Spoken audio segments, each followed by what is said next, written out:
कल्पना कीजिए उस भयानक मंजर की जब आप सुबह सुबह अपनी नींद खराब करके उम्मीदों से भरे हुए अपने खेत पर पहुंचते हैं। ओस की बूंदों के बीच अपनी लहलहाती फसल को देखने की चाहत होती है, लेकिन वहां जो दृश्य दिखता है वो किसी भी किसान की रूह कपा देने के लिए काफी है। टूटे हुए पौधे, रौंदी नई जमीन और महीनों की मेहनत जो चंद घंटों में मिट्टी में मिल चुकी है। वो दर्द, वो बेबसी, जब एक किसान अपनी बर्बाद फसल को देखता है तो उसे लगता है जैसे किसी ने उसके बच्चे को चोट पहुंचाई हो। क्या आप भी इसी डर के साए में जीते हैं? क्या आपको भी रातों को ये सोचकर नींद नहीं आती कि कहीं नीलगाय, जंगली सुअर या बंदरों का झुंड आज रात आपकी कमाई को अपना निवाला न बना ले? अगर हाँ, तो अपनी कुर्सियों की पेटी बांध लीजिए, क्योंकि अगले कुछ मिनटों में आपकी ये चिंता हमेशा के लिए धुएं की तरह उड़ने वाली है। आज हम आपको कोई साधारण टोटका नहीं, बल्कि कृषि विज्ञान और देसी तजुर्बे का एक ऐसा गुप्त हथियार देने जा रहे हैं जिसे बड़े बड़े कृषि वैज्ञानिक भी जादू मानते हैं। ये एक ऐसा फॉर्मूला है जो जानवरों के दिमाग के साथ खेलता है और उन्हें आपके खेत से इतना दूर कर देता है कि वे दोबारा मुड़कर देखने की हिम्मत भी नहीं करेंगे। नमस्कार किसान साथियों, आज का वीडियो आपके जीवन का सबसे महत्वपूर्ण वीडियो साबित हो सकता है। आज हम उस समस्या की जड़ पर प्रहार करेंगे जिसने देश के लाखों किसानों की नाक में दम कर रखा है। हम बात करेंगे उन वैज्ञानिक और घरेलू तरीकों की जो 100% कारगर हैं और जिनका खर्चा ना के बराबर है। आगे बढ़ने से पहले अगर आप अपनी फसल को अपनी जान से ज्यादा चाहते हैं और हर साल होने वाले हजारों रुपए के नुकसान से बचना चाहते हैं, तो अभी इसी वक्त इस वीडियो को लाइक कर दें।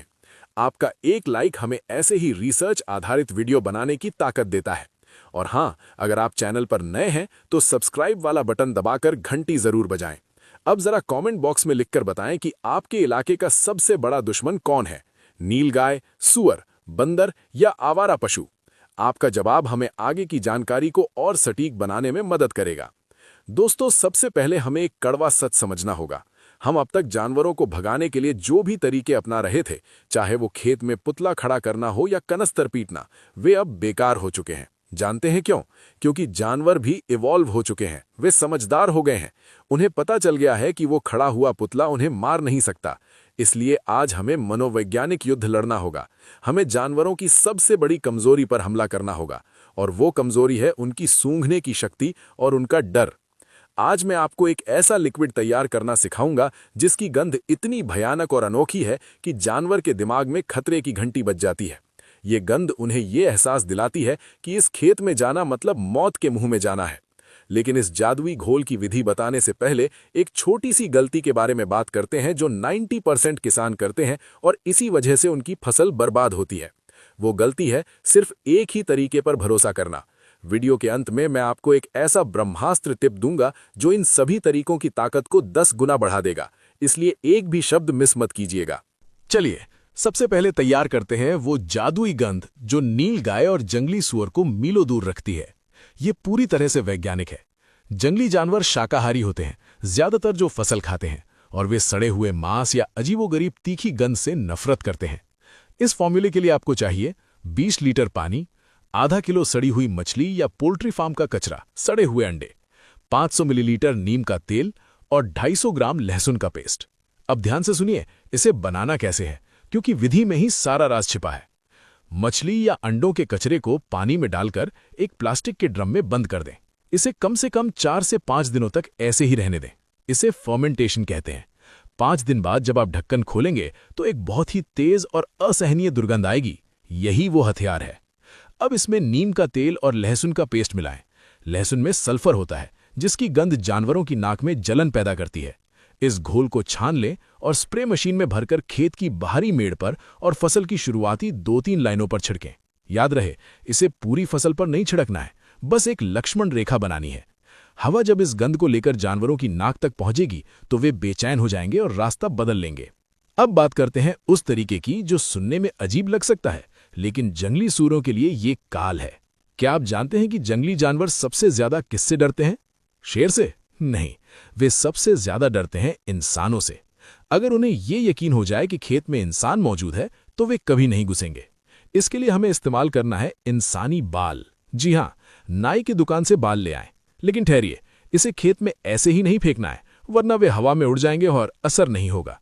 इसका सही तरीका यह है कि बालों को छोटी छोटी जालीदार पोटलियों में बांधे या फिर खेत की सीमा पर थोड़ी थोड़ी दूरी पर हल्की मिट्टी हटाकर दबा दें।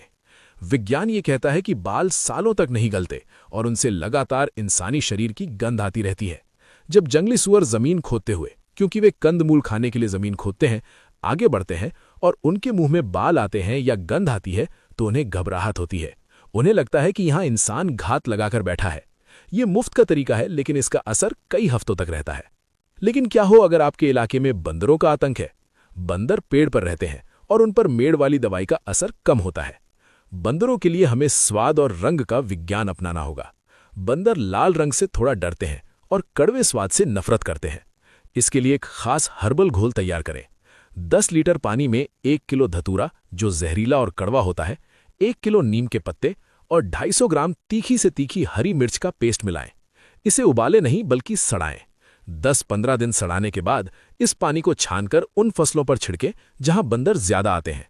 जैसे ही बंदर किसी फल या पत्ती को मुंह लगाएगा, मिर्च और धतूरे का तीखा कड़वा स्वाद उसकी जीभ को ऐसा झटका देगा कि वो उस खेत को अपने पूरे जीवन याद रखेगा।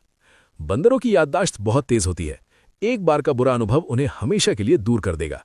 साथ ही कुछ किसान भाई लाल रंग के कपड़ों को खेत में जगह जगह टांग देते हैं या खुद लाल रंग की शर्ट पहनकर पुतला बनाते हैं। ये भी बंदरों को मनोवैज्ञानिक रूप से डराता है। अब हम टेक्नोलॉजी की तरफ बढ़ते हैं। रात के अंधेरे में जब आप सो रहे होते हैं, तब आपकी फसल की सुरक्षा कैसे हो? इसके लिए सोलर ब्लिंकिंग लाइट यानी सोलर ब्लिंकिंग लाइट एक वरदान साबित हो रही है। लेकिन बाजार से कोई भी लाइट मत खरीद लाइएगा। शोध बताते हैं कि जानवरों की आंखें रात में खास तरह की रोशनी के प्रति संवेदनशील होती हैं। आपको ऐसी लाइट चाहिए जो रैंडम तरीके से जलती बुझती हो, यानी जिसका कोई फिक्स पैटर्न ना हो। अगर लाइट एक ही रफ्तार से जल बुझ रही है तो जानवर समझ जाएगा कि ये मशीन है। लेकिन अगर वो कभी तेज कभी धीरे जलती है तो जानवर को लगता है कि कोई शिकारी जानवर वहां घूम रहा है। इसे खेत के चारों कोनों पर फसल की ऊंचाई से लगभग 2-3 फीट ऊपर लगाएं। दूर से देखने पर यह किसी शेर या तेंदुए की चमकती आंखों जैसी लगती है। ये एक छोटा सा निवेश है जो पूरी रात बिना बिजली के आपकी फसल की चौकीदारी करता है। इसके अलावा ध्वनि तरंगों यानी साउंड का भी एक विज्ञान है। आपने देखा होगा कि किसान टीन बजाते हैं, लेकिन कुछ दिन बाद जानवर उसी टीन के पास आकर चरने लगते हैं। इसे हैबिचुएशन कहते हैं, यानी आदत पड़ जाना। इस आदत को तोड़ने के लिए आपको अनियमित शोर पैदा करना होगा। इसका एक शानदार देसी जुगाड़ बताता हूं। खेत में खाली टीन का डिब्बा लटकाएं। उसके पास एक लोहे की छड़ या नट बोल्ट को एक धागे से इस तरह लटकाएं कि हवा चलने पर वो टीन से टकराए।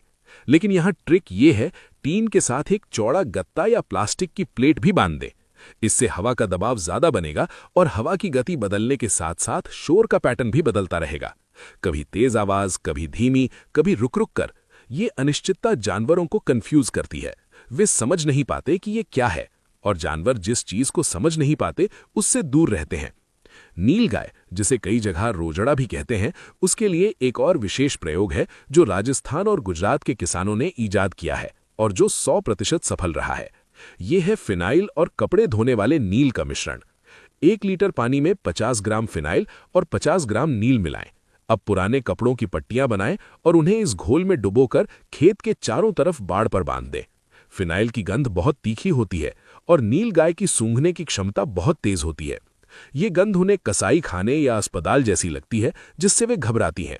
साथ ही खेत के चारों तरफ रिफ्लेक्टिव रिबन बांधना न भूलें। ये एक चमकीली पट्टी होती है जो हवा में सरसराहट की आवाज करती है और सूरज या चांद की रोशनी पड़ने पर चमकती है। ये दृश्य और श्रव्य यानी विजुअल और ऑडियो दोनों तरह से अवरोध पैदा करती है। पक्षियों को भगाने में भी ये रिबन जादुई काम करता है। अब आता है वीडियो का वो हिस्सा जिसका मैंने आपसे वादा किया था, वो ब्रह्मास्त्र टिप जो इन सभी तरीकों को सफल बनाने के लिए जरूरी है। वो टिप है रोटेशन यानी बदलाव। दोस्तों याद रखिए, जानवर मूर्ख नहीं है, वे सीखते हैं। अगर आप साल भर एक ही तरीका, जैसे सिर्फ फिनाइल वाला तरीका इस्तेमाल करेंगे तो 20 दिन बाद वे उसके आदी हो जाएंगे। सफलता का मूल मंत्र ये है कि हर 15 दिन में अपना तरीका बदल दें। पहले 15 दिन सड़ी हुई गंध वाला तरीका अपनाएं, अगले 15 दिन लाइट और साउंड वाला तरीका अपनाएं, उसके बाद फिनाइल और बाल वाला तरीका। जब आप तरीकों को बदल बदल कर इस्तेमाल करते हैं तो जानवर कभी भी आपके खेत के माहौल को समझ नहीं पाते। वे हमेशा डर और संशय में रहते हैं कि आज खेत में क्या नया खतरा है। यही वो डर है जो आपकी फसल को बचाएगा। इसे इंटीग्रेटेड पेस्ट मैनेजमेंट की तरह इंटीग्रेटेड एनिमल मैनेजमेंट कहा जाता है। एक और महत्वपूर्ण बात जो बहुत कम लोग बताते हैं, खेत की सफाई। अक्सर हम खेत के आसपास झाड़ियां उगने देते हैं। यही झाड़ियां जंगली सूअरों और नीलगाय के छिपने का अड्डा बनती हैं। अगर आप खेत की मेड़ साफ रखेंगे तो जानवरों को छिपने की जगह नहीं मिलेगी और वे खुले में आना पसंद नहीं करते। इसके साथ ही आप बायो फेंसिंग का सहारा ले सकते हैं। खेत के बॉर्डर पर करौंदा, मेहंदी या नागफनी जैसे कांटेदार पौधे लगाएं। ये एक बार की मेहनत है, लेकिन जब ये पौधे बड़े हो जाते हैं तो एक लोहे की दीवार से भी मजबूत सुरक्षा घेरा बना देते हैं, जिसे पार करना किसी भी जानवर के बस की बात नहीं होती। ये प्राकृतिक है, सस्ता है और हमेशा के लिए है। साथियों, फसल उगाना एक तपस्या है और उसकी रक्षा करना हमारा धर्म। जो तरीके मैंने आज आपको बताए हैं वे हवाई बातें नहीं हैं, बल्कि खेत की मिट्टी में परखे हुए सत्य हैं। आपको बस शुरुआत करनी है। आज ही इनमें से कोई एक तरीका अपनाएं और खुद फर्क देखें। आप देखेंगे कि कैसे आपकी रातों की नींद वापस आती है और फसल सुरक्षित घर पहुंचती है। लेकिन ये जानकारी सिर्फ अपने तक सीमित मत रखिएगा, ज्ञान बांटने से बढ़ता है। इस वीडियो को अपने हर उस किसान भाई, दोस्त या रिश्तेदार को व्हाट्सएप पर शेयर करें जो जंगली जानवरों से परेशान है। हो सकता है आपका एक शेयर किसी की पूरी साल की कमाई बचा ले। वीडियो को यहां तक देखने के लिए आपका दिल से धन्यवाद। इसका मतलब है कि आप वाकई अपनी खेती को लेकर गंभीर हैं। जाने से पहले अगर आपने अभी तक वीडियो को लाइक नहीं किया है तो प्लीज लाइक कर दें और चैनल को सब्सक्राइब जरूर करें, क्योंकि अगले वीडियो में हम बात करेंगे कम पानी में ज्यादा पैदावार लेने की गुप्त तकनीक के बारे में। आप उस वीडियो को मिस नहीं करना चाहेंगे। आपके खेत में हरियाली बनी रहे और कोठार भरे रहें। इसी कामना के साथ मिलते हैं अगले वीडियो में। जय जवान, जय किसान।